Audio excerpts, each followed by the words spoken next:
नमस्कार, मैं हूं अंकुर। आप देख रहे हैं सत्य हिंदी। एक नजर अब तक की सुर्खियों पर। क्या ईरान के ट्रैप में फंस गया इजराइल? क्या हेलीकॉप्टर नहीं पेंटिंग पर दाग दी मिसाइल? ईरान ने क्यों कम की मिसाइलों की बारिश? क्या मेगा अटैक की तैयारी है? जंग में खतरनाक हथियार की एंट्री, ईरान पर क्लस्टर बम का आरोप। ईरान के मेहराबाद इंटरनेशनल एयरपोर्ट पर धमाके सुने गए। कि इजरायली सेना ने सच में ईरान के हेलीकॉप्टर को निशाना बनाया या फिर सिर्फ जमीन पर बनी एक पेंटिंग को उड़ा दिया? सोशल मीडिया पर इस वक्त इसी बात को लेकर बड़ी बहस छिड़ी हुई है। दरअसल 4 मार्च को इजरायली रक्षा बल यानी आईडीएफ ने अपने आधिकारिक एक्स यानी ट्विटर अकाउंट पर एक वीडियो पोस्ट किया। इस वीडियो में दावा किया गया कि इजरायल ने ईरान के अंदर 2 जगहों पर हमला किया और वहां मौजूद सैन्य ठिकानों के साथ एक MI-17 हेलीकॉप्टर को भी नष्ट कर दिया। लेकिन वीडियो सामने आने के बाद सोशल मीडिया पर कई लोगों ने इस दावे पर सवाल उठाने शुरू कर दिए।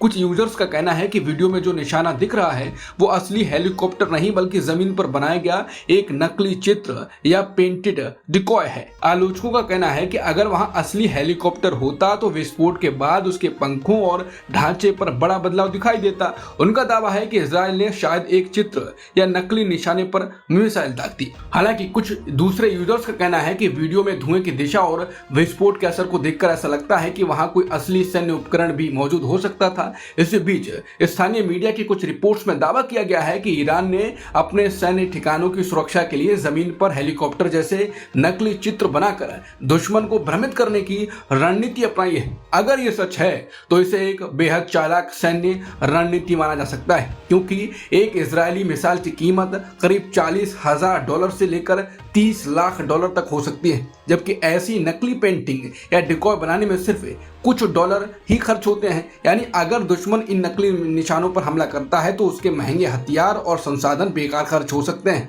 ईरान और इजरायल के बीच जारी जंग में एक चौंकाने वाला बदलाव आया है। इजरायली सेना के ताजा आंकड़ों के मुताबिक ईरान ने इजरायल पर दागी जाने वाली मिसाइलों की संख्या में भारी कमी कर दी है। जंग के पहले दिन यानी 28 फरवरी को जहां ईरान ने 90 बैलिस्टिक मिसाइलें दागी थीं, वहीं अब यह संख्या घटकर मात्र 20 मिसाइलें प्रतिदिन रह गई है। विशेषज्ञों और इजरायली अधिकारियों को डर है कि ईरान अपनी सबसे घातक मिसाइलों और हथियारों को किसी मेगा अटैक के लिए बचा कर रख रहा है। ईरानी सेना ने चेतावनी दी है कि उन्होंने अपनी ताकत का सिर्फ एक छोटा सा हिस्सा इस्तेमाल किया है और आने वाले दिनों में ऐसी रणनीतिक मिसाइलें देखने को मिलेंगी जो पहले कभी युद्ध के मैदान में नहीं देखी गई। हालांकि इजरायल का दावा है कि उसने ईरान के करीब 60% मिसाइल लॉन्चरों को नष्ट कर दिया है। इसकी वजह से मिसाइलों की संख्या में कमी आई है।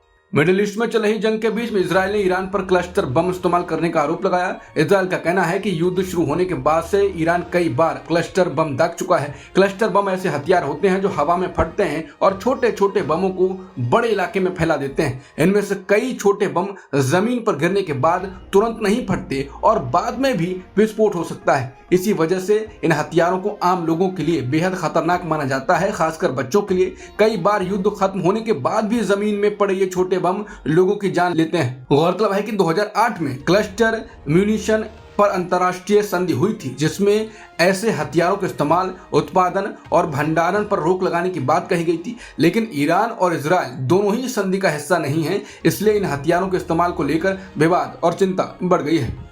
ईरान के एक मुख्य एयरपोर्ट पर बड़ा हमला होने की खबर है। ईरान का सबसे व्यस्त रहने वाला मेहराबाद इंटरनेशनल एयरपोर्ट है। सोशल मीडिया पर चश्मदीदों की ओर से शेयर किए गए फुटेज में मेहराबाद एयरपोर्ट पर जलते हुए प्लेन और धुआं दिखाई दे रहा है। शुक्रवार को ली गई सैटेलाइट इमेज से पता चलता है कि एयरपोर्ट पर कई विमान थे। ईरान की सरकारी मीडिया भी रिपोर्ट कर रही है कि एयरपोर्ट के कुछ हिस्सों को टारगेट किया गया। ये तब हुआ जब इजरायली सेना ने कहा कि वो ईरान में बड़े पैमाने पर नए हमले शुरू कर रही है। इससे पहले इजरायली सेना ने 4 मार्च को एयरपोर्ट को टारगेट किया था, यह कहते हुए कि उसके हमलों ने डिफेंस और डिटेक्शन सिस्टम को खत्म कर दिया जो इजरायली एयरफोर्स के लिए खतरा थे। संयुक्त राष्ट्र में ईरान के स्थायी प्रतिनिधि अमीर सईद इरवानी ने कहा है कि 28 फरवरी से देश पर अमेरिकी इजरायली हमलों की वजह से अब तक 1332 आम लोग मारे गए हैं। इरवानी ने कहा कि ईरानी रेड क्रिसेंट सोसाइटी के अनुसार मरने वालों में महिलाएं और बच्चे भी शामिल हैं। उन्होंने कहा कि हजारों लोग घायल हुए हैं और ये संख्या बढ़ती जा रही है। इरवानी ने आरोप लगाया कि स्कूलों, अस्पतालों और दूसरे आम लोगों के इंफ्रास्ट्रक्चर को जानबूझकर निशाना बनाया गया। अमेरिका ने आम लोगों के इंफ्रास्ट्रक्चर को निशाना बनाने से इनकार किया है। ईरान में लड़कियों के स्कूल पर हुए हमले के मामले में अमेरिका ने जांच करने की बात कही है। इस हमले में 150 से अधिक लोग मारे गए, जिनमें ज्यादातर बच्चियां हैं। मिडिल ईस्ट में बढ़ते युद्ध के बीच यूरोप ने मिसाइल और एयर डिफेंस सिस्टम की कमी को लेकर बड़ा अलार्म जारी किया है। यूरोपीय संघ के रक्षा आयुक्त एंड्रियस कुबिलियस ने कहा है कि हालात को देखते हुए यूरोप को तेजी से एयर डिफेंस और मिसाइल सिस्टम का उत्पादन बढ़ाना होगा। उनका कहना है कि मौजूदा स्थिति में अमेरिका के लिए अपनी सेना और क्षेत्रीय सहयोगियों को पर्याप्त मिसाइलें देना मुश्किल हो सकता है। कुबिलियस ने कहा कि यूक्रेन और मिडिल ईस्ट में चल रहे संघर्ष के कारण वैश्विक हथियार सप्लाई चेन पर भारी दबाव पड़ रहा है। इसी बीच रिपोर्ट्स में दावा किया गया है कि 28 फरवरी से शुरू हुए ईरान के साथ संघर्ष में अमेरिका को अब तक करीब $2 अरब यानी लगभग 16 से 17 हजार करोड़ रुपए का नुकसान हो चुका है। बताया जा रहा है कि इस नुकसान में कतर में लगा करीब $1.1 अरब का अर्ली वार्निंग रडार सिस्टम, कुछ F-15E लड़ाकू विमान, बहरीन के मनामा में सैटेलाइट कम्युनिकेशन टर्मिनल और गल्फ क्षेत्र में तैनात थर्ड मिसाइल डिफेंस सिस्टम के कुछ हिस्से भी शामिल हैं। यूरोपीय अधिकारियों का कहना है कि मिडिल ईस्ट में बढ़ते संघर्ष ने ये साफ कर दिया है कि दूसरे देशों पर हथियारों के लिए निर्भर रहना कितना जोखिम भरा हो सकता है। इसी वजह से अब यूरोप तेजी से अपने मिसाइल और एयर डिफेंस सिस्टम के उत्पादन को बढ़ाने की तैयारी कर रहा है। मिडिल ईस्ट में चल रहे युद्ध के बीच अब रूस की भूमिका को लेकर भी नई जानकारी सामने आई है। अमेरिकी खुफिया सूत्रों के मुताबिक रूस ने ईरान को ऐसी जानकारी दी है जिससे वो क्षेत्र में मौजूद अमेरिकी युद्धपोतों, लड़ाकू विमानों और दूसरे सैन्य ठिकानों को निशाना बनाने में मदद पा सकता है। बताया जा रहा है ये जानकारी अमेरिकी इंटेलिजेंस से जुड़े अधिकारियों ने दी है। अगर ये दावा सही साबित होता है तो ये पहली बार होगा जब रूस सीधे तौर पर इस युद्ध में ईरान की मदद करता हुआ दिखाई देगा। विशेषज्ञों का मानना है कि अगर रूस की तरफ से ऐसी मदद दी गई है तो इससे मिडिल ईस्ट का ये संघर्ष और ज्यादा जटिल और खतरनाक हो सकता है। हालांकि रूस की तरफ से अभी तक इस मामले पर कोई आधिकारिक प्रतिक्रिया सामने नहीं आई है। इजरायल और हिजबुल्लाह के बीच लड़ाई तेज होती जा रही है। इजरायली सेना के मुताबिक दक्षिणी लेबनान में हिजबुल्लाह के साथ झड़प के दौरान एक इजरायली अधिकारी गंभीर रूप से घायल हो गया, जबकि एक और सैनिक को मध्यम चोट आई है। दोनों सैनिक इजरायल की गिवाती ब्रिगेड से जुड़े बताए जा रहे हैं। इजरायली सेना ने बताया है कि हाल के दिनों में उसकी जमीनी सेना दक्षिणी लेबनान में और अंदर तक आगे बढ़ रही है ताकि उत्तरी इजरायल के इलाकों पर मंडरा रहे खतरों को कम किया जा सके। उधर हिजबुल्लाह ने दावा किया है कि उसने इजरायली सैनिकों को एंटी टैंक गाइडेड मिसाइल से निशाना बनाया। इससे पहले बुधवार को भी दक्षिणी लेबनान में एंटी टैंक हमले में 2 इजरायली सैनिक घायल हुए थे। इसी बीच यमन के हूती विद्रोहियों ने भी चेतावनी दी है कि उनकी सेना किसी भी समय हमला करने के लिए तैयार है। हूती संगठन के नेता अब्दुल मलिक अल हूती ने टीवी पर दिए एक संबोधन में कहा कि अगर हालात बिगड़ते हैं तो उनकी सेना किसी भी वक्त जवाबी कार्रवाई कर सकती है। भारत सरकार का बड़ा फैसला, न्यूज चैनलों की टीआरपी रिपोर्टिंग 4 हफ्ते के लिए बंद। ईरान इजरायल युद्ध की सनसनीखेज कवरेज पर सरकार नाराज, रेटिंग की दौड़ रोकने के लिए बीआरसी को सरकार का आदेश। अमेरिका, इजरायल और ईरान के बीच चल रहे युद्ध की खबरों के बीच भारत में मीडिया को लेकर बड़ा फैसला लिया गया है। सरकार ने टीवी न्यूज चैनलों की टीआरपी यानी टेलीविजन रेटिंग पॉइंट्स की रिपोर्टिंग पर 4 हफ्ते की रोक लगा दी है। सूचना और प्रसारण मंत्रालय ने शुक्रवार को आदेश जारी कर ब्रॉडकास्ट ऑडियंस रिसर्च काउंसिल यानी बीआरएस से कहा है कि वो फिलहाल टीवी न्यूज चैनलों की टीआरपी रिपोर्ट जारी न करे। ये रोक अभी 4 हफ्तों के लिए लागू रहेगी या तब तक रहेगी जब तक सरकार कोई नया आदेश जारी नहीं करती। सरकार का कहना है कि इजरायल और ईरान के बीच चल रहे युद्ध की कवरेज में कुछ टीवी चैनल बहुत ज्यादा सनसनी फैला रहे हैं। खबरों को ज्यादा चटपटा और रोमांचक बनाने के लिए कई जगह अटकलों और अस्पष्ट जानकारी को भी प्रसारित किया जा रहा है। सरकार के मुताबिक ऐसी कवरेज से आम लोगों में डर और घबराहट फैल सकती है, खासकर उन परिवारों में जिनके रिश्तेदार या परिचित युद्ध प्रभावित इलाकों में रहते हैं। यही वजह है कि सरकार ने फिलहाल टीआरपी रिपोर्टिंग पर रोक लगाने का फैसला किया है ताकि चैनल सिर्फ रेटिंग की दौड़ में सनसनीखेज खबरें दिखाने से बचें। अब इस फैसले के बाद एक बड़ा सवाल उठ रहा है, क्या टीआरपी की होड़ में कुछ टीवी चैनलों ने मीडिया की नैतिकता यानी मीडिया एथिक्स को पीछे छोड़ दिया है? कोच्चि में रुका ईरान का युद्धपोत IRIS लावन, 183 नाविकों को भारत ने दी रहने की सुविधा। IRIS देना पर हमले के बाद भारत पर उठे सवाल।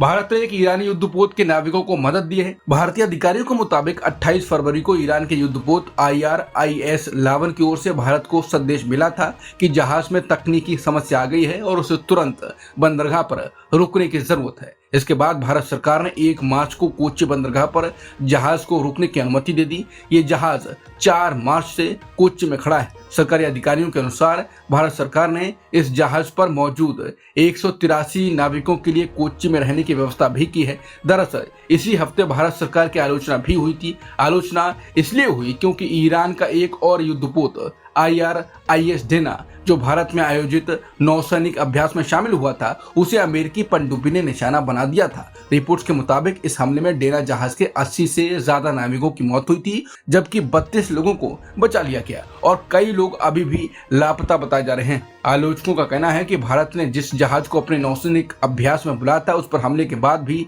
भारत सरकार ने अमेरिका की खुलकर आलोचना नहीं की। ईरान के उप विदेश मंत्री सईद खातिबजादे ने कहा है कि भारत को अमेरिका से पूछना चाहिए कि वो हिंद महासागर में ईरानी जहाजों को क्यों निशाना बना रहा है। दिल्ली में आयोजित रायसीना डायलॉग के दौरान खातिबजादे ने कहा है कि ईरान एक जिम्मेदार ताकत है और उसने अब तक हॉर्मुज जलद मरुमध्य को बंद नहीं किया है। उन्होंने कहा कि ईरान भारतीय जहाजों को नहीं रोक रहा है, लेकिन अमेरिका के हमले क्षेत्र में तनाव बढ़ रहे हैं। खातिबजादे का यह बयान उस घटना के बाद आया है जिसमें अमेरिकी पनडुब्बी ने श्रीलंका के पास ईरानी नौसेना के जहाज IRIS डेना को निशाना बनाया था, जिससे जहाज डूब गया। आम लोगों की जेब पर एक और बोझ बढ़ गया है। घरेलू LPG गैस सिलेंडर की कीमत में 60 रुपए की बढ़ोतरी कर दी गई।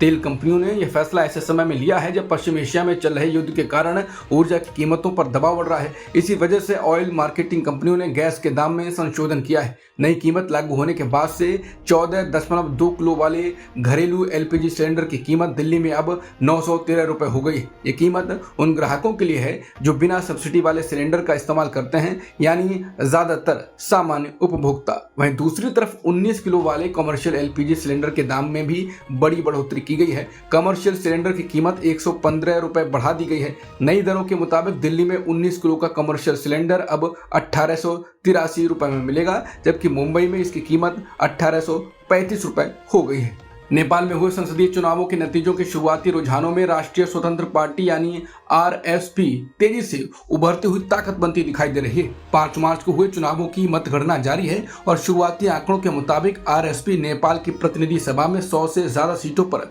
बढ़त बनाए हुए। राजनीतिक विश्लेषक का कहना है कि इस पार्टी की लोकप्रियता पिछले साल सितंबर में हुए जेनजी यानी युवाओं के आंदोलन के बाद तेजी से बढ़ी। ये आंदोलन भ्रष्टाचार के खिलाफ था और इसी आंदोलन के बाद नेपाल की पिछली सरकार को सत्ता से हटना पड़ा था। RSP को खास तौर पर युवा वोटर्स का समर्थन मिल रहा है। पार्टी के प्रमुख चेहरों में से एक बालन शाह को प्रधानमंत्री पद का संभावित दावेदार माना जा रहा है। दिलचस्प बात यह है कि बालन शाह पेशे से स्ट्रक्चरल इंजीनियर हैं और पहले रैपर भी रह चुके हैं। अब तक की खबरों में इतना ही। बाकी खबरों के लिए बने रहिए सत्यहिंदी.com के साथ। Copyright disclaimer under Section 107 of the Copyright Act 1976. Allowance is made for fair use for purposes such as criticism, comment, news reporting, scholarship, and research.